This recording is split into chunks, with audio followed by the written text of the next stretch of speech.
Hello नमस्कार, मैं योगेंद्र शर्मा आप सभी का स्वागत करता हूं दोबारा हमारे टॉपिक में जिसका नाम है major crops and its climatic conditions.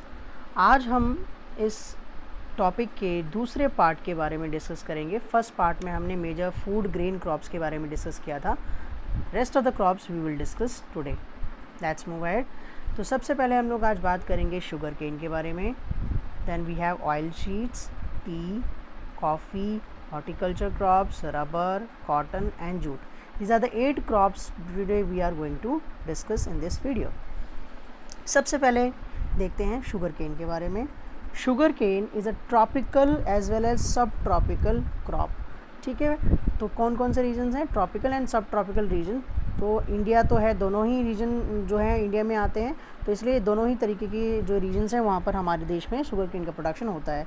It grows well in hot and humid climate where the temperature should be between 21 degree to 27 degree Celsius, और जहाँ रेनफॉल होनी चाहिए 75 टू 100 डिग्री सेंटीमीटर, 100 सेंटीमीटर। ठीक है बेटा, तो ये जो रेनफॉल और टेम्परेचर ये इसके लिए रिक्वायर्ड है ताकि किसी भी एरिया में आप शुगर केन का कल्टीवेशन कर सके।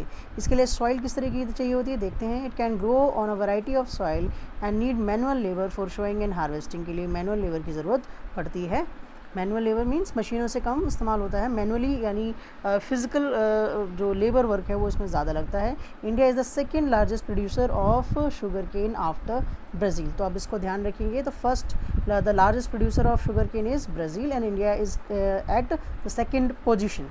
Main source of sugar jaggery, khandsari and molasses, इस तरीके के आइटम जो हैं वो शुगर केन से हम लोग बनाते हैं। मेजर शुगर प्रोड्यूसिंग जो स्टेट्स हैं, शुगर केन प्रोड्यूसिंग स्टेट है, जैसे उत्तर प्रदेश हो गया, Maharashtra, Karnataka, Tamil Nadu, Andhra Pradesh, Bihar, Punjab and Haryana. These are the major sugar cane producing states in India.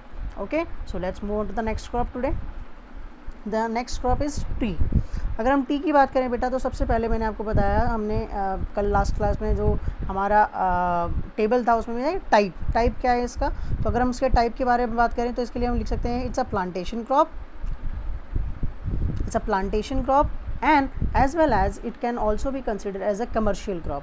इसके बारे में आप देखिए। इसके बाद अगला है हमारा बेवरेज क्रॉप। क्या है? It is an important beverage crop which was introduce by the Britishers in India. तो इंडिया में जो टी है वो ब्रिटिशर्स ने इंट्रोड्यूस की थी। T plant grows well in tropical, सब tropical climates endowed with deep and fertile, well drained soil rich in humus and organic matter।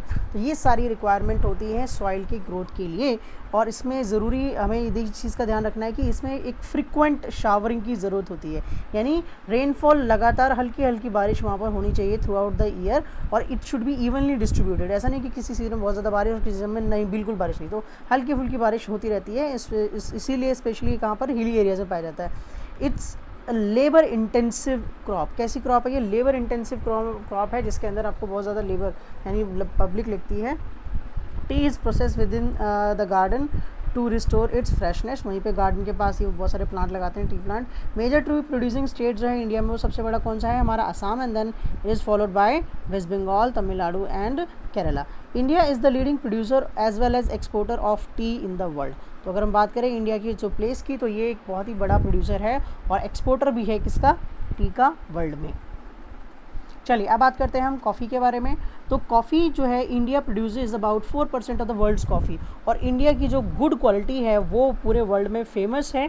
ठीक है, अपनी क्वालिटी के लिए, अपनी कॉफ़ी की क्वालिटी के लिए। इंडिया में बेसिकली जो कॉफ़ी ग्रो होती है उसका वो वैरायटी है अरेबिका वैरायटी है, जो कि यमन से इंडिया में कभी पहुंची थी, और यही डिमांड जो बहुत ज़्यादा डिमांड में है वर्ल्ड में।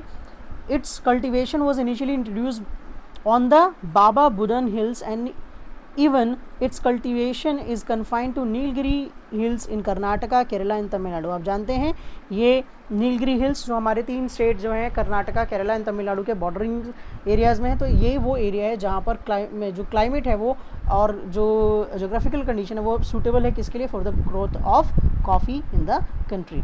Let's move on to the crop. Next is the horticulture crop. इसके अंदर बहुत सारे हमारे वेजिटेबल्स और फ्रूट्स आते हैं। तो India is the largest producer of fruits and vegetables in the world. ये है point. India is producer of tropical as well as temperate fruits, tropical as well as temperate. Temperate का मतलब आप जानते हैं, आपने पढ़ा है ट्रॉपिकल और टेम्परेट, ये इक्वेटर से जो लैटिट्यूड्स के डिफरेंसेस के हिसाब से जो रीजन्स को डिवाइड किया जाता है, और यहाँ पर टेम्परेचर और क्लाइमेटिक कंडीशन अलग होती है, तो उनको कैटेगराइज किया है यहाँ पे ट्रॉपिकल एंड टेम्परेट। ठीक है, ट्रॉपिकल रीजन जहाँ पे हीट एंड ह्यूमिडिटी ज़्यादा होती है, और टेम्परेट वो रीजन होंगे जहाँ पर ह्यूमिडिटी और जो टेम्परेचर है वो कंपैरेटिवली लो रहता है। फ्रूट्स कौन कौन से इंडिया में मेजर हमारे यहाँ ग्रो होते हैं वो देखिए, यहाँ पर ध्यान से आप देखिए।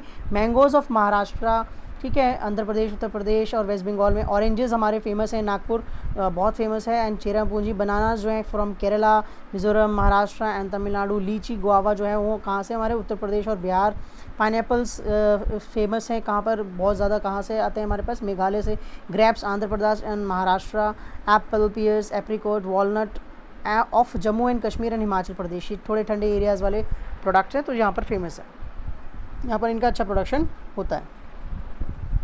India produces almost 13% of the world's vegetables. It's an important producer of pea, cauliflower, onion, cabbage, tomato, brinjal and potato. इस तरीके की चीज़ें हमारे देश में बहुत अच्छे से ग्रो होती हैं। Do you know India accounts for 10% of the world's fruit production? यानी पूरे देश में, पूरे वर्ल्ड में जितना फ्रूट्स का प्रोडक्शन होता है उसका 10% हमारे देश में होता है, and we are fortunate for this. Now let's move to the next crop, that is rubber. Rubber क्या है, एक तरीके की इक्वेटोरियल क्रॉप है। इसके भी अगर हम टाइप की बात करें तो ये भी क्या होगा बेटा, it's a plantation commercial crop, क्योंकि ये फूड क्रॉप नहीं है। ठीक है, तो ये कहाँ पर होगी, स्पेशल कंडीशंस।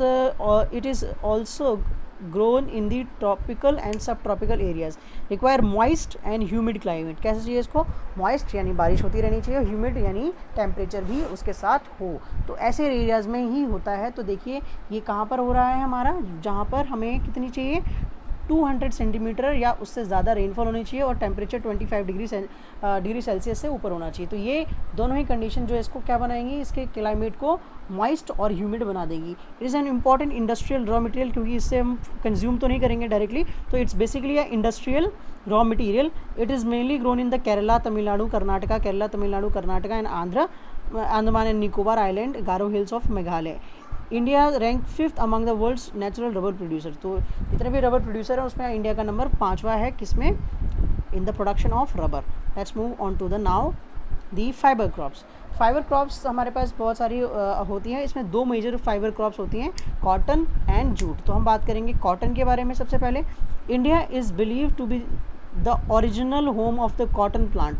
तो कई लोग कहते हैं कि हड़प्पा जो प्रोडक्शन सिविलाइजेशन था उसमें भी हम लोगों को कॉटन के कुछ जो पॉइंट्स हैं या जो उसके जो हमारे पास एविडेंस मिलते हैं। One of the main raw material of the cotton textile industry, हमारे देश में बहुत पुरानी इंडस्ट्री है जिसका नाम है कॉटन टेक्सटाइल, और उसके लिए ये बहुत ही अच्छा, बहुत ही इंपॉर्टेंट रॉ मटेरियल है, इसके बिना वो नहीं चल पाता। India is the 3rd largest producer of cotton in the world, 3rd largest producer है। Cotton grows well in the drier parts of black soil of the Deccan plateau, जो महाराष्ट्र, कर्नाटक और मध्य प्रदेश स्पेशली, ये जो डार्क सॉइल है, जो डेक्कन सॉइल है, इसे हम इसीलिए कॉटन सॉइल भी बोलते हैं। तो इस जगह पर ये कॉटन जो है वो बहुत अच्छे से प्रोड्यूस होती है। It requires high temperature and light rainfall and 210 Frost free days and bright sunshine at the time of growth. तो आप समझिए कि बर्फ़ ना पड़े, तो ऐसे एरियाज़ में ये अच्छी तरीके से ग्रो होता है। तो ये इसका नेचर, अगर हम बात करें नेचर की, सीज़न की, तो ये क्या है, एक तरीके से खरीफ क्रॉप है। It requires 8 to 10 months to mature. Maharashtra, Gujarat, Madhya Pradesh, Karnataka, Andhra Pradesh, Punjab and Haryana, Tamil Nadu, Uttar Pradesh are the major cotton producing states of India. चलिए नेक्स्ट मूव करते हैं हम जूट की तरफ। तो जूट के आजकल देखें बेटा बहुत ज़्यादा ट्रेंड में है, जूट के बने हुए प्रोडक्ट हम अक्सर देखते हैं, और जूट जो है काफ़ी यूज़फुल होता है, इसलिए इसको गोल्डन फाइबर के नाम से भी जाना जाता है। Jute is grown well on well drained fertile soil in the flood plains where soil is renewed every year. New alluvial soil के बारे में हम लोग क्लास 9 में पढ़ा था। तो उस तरीके के फ्लड प्लेन्स वाले एरिया में जहाँ पर पानी बहुत अच्छे मात्रा में उपलब्ध होता है, उस तरीके से स्वैम्पी रीजन में इसका कल्टिवेशन बहुत अच्छे से होता है। It requires high temperature it requires high temperature during the time of growth. West Bengal, Bihar, Assam, Orissa and Meghalaya are the major producing states. ठीक है, इसको हम इंडस्ट्री चैप्टर में भी हम अच्छे से डिस्कस करेंगे. और ये वो एरियाज़ हैं जहाँ पर हमें लेबर अच्छे से मिल जाती है. सारी climatic condition, geographical condition favourable हैं, इसीलिए यहाँ पर इनका प्रोडक्शन ज़्यादा अच्छा होता है. It is use in making gunny bags, mats, ropes, yarn, carpet and other artefacts. Due to its high cost it is losing market to synthetic fibre and packing material, particularly to nylon. लेकिन अगर हम इस चीज़ को देखें ध्यान से, तो आज के दौर में जैसा कि लोग इन्वायरमेंट फ्रेंडली प्रोडक्ट्स को इस्तेमाल कर रहे हैं, तो ऐसे में जूट को दोबारा से लोगों ने यूज़ करना स्टार्ट कर दिया, because it is very much environment friendly. तो आप देखेंगे अक्सर हम लोग जूट से बने हुए प्रोडक्ट्स को ज़्यादा इस्तेमाल करते हैं. अब आते हैं हम उस एक्टिविटी की तरफ जो मैंने आपको लास्ट वीडियो में भी समझाया था कि कैसे हम बहुत सारे डेटा को एक साथ याद कर सकते हैं. तो मैंने एक टेबल बनाई थी, इसको मैं क्रॉप ग्रिड कहता हूँ. तो इस क्रॉप ग्रिड में मैंने आपको एक टी का एग्जांपल दिया है. तो आप tea, sugar cane, coffee, cotton और जूट के लिए भी सेम तरीके से इसको टेबल को फिल कर सकते हैं. अगर आप ध्यान से देखेंगे तो टी को मैंने इसमें एक्सप्लेन किया है कि टी क्या है. Is a beverage crop. It is introduce by the British. India is the leading producer and exporter of tea. इस तरीके से टी के अगर हम सीज़न या टाइप के बारे में बात करें तो प्लांटेशन क्रॉप है, कमर्शियल है, लेबर इंटेंसिव है. इसके लिए हमें क्लाइमेट क्या चाहिए था, वार्म एंड मॉइस्ट चाहिए होता है, फ्रिक्वेंट शावरिंग है, रेनफॉल पूरे साल थोड़ी थोड़ी होनी चाहिए. तो इस तरीके से हम चीज़ों को याद अच्छे से कर सकते हैं. सॉइल टाइप क्या होगा, well drain, fertile, rich humus and organic matter. तो ये आप देखेंगे इस तरीके से आपको याद करना आसान होगा. जोग्राफिकल एरिया के बारे में बात करें तो जो दो मेजर प्रोड्यूसर हैं टी के, वो हमारे हैं असम एंड वेस्ट बंगाल. तमिलनाडु, केरला भी है, बट असम और West Bengal are largely the producer of tea in India. तो इसी तरीके से आप शुगर केन, कॉफ़ी, कॉटन और जूट को भी कर सकते हैं. तो बेटा ये मैंने इस पूरी सीरीज़ में अभी तक हम लोगों ने दो वीडियो बनाई हैं, उसमें हमने ऑलमोस्ट जो हमारी सारी मेजर क्रॉप्स हैं उनको डिस्कस किया है. तो आप सभी इसको अच्छे से ध्यान से समझेंगे और पढ़ेंगे. आई होप सबको अच्छे से समझ में आया होगा. Thank you.